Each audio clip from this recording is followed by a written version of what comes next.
আমলকি পিয়ালের কুঞ্জে কিছু মৌমাছি এখনো যে গুঞ্জে। আমলকি পিয়ালের কুঞ্জে কিছু মৌমাছি এখনো যে গুঞ্জে।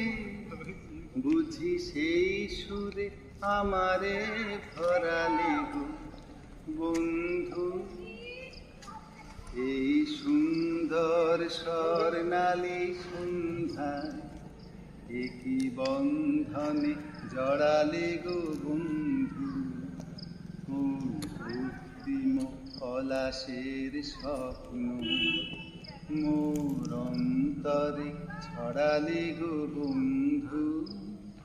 এই সুন্দর স্বর্ণালী সন্ধ্যা একই বন্ধনে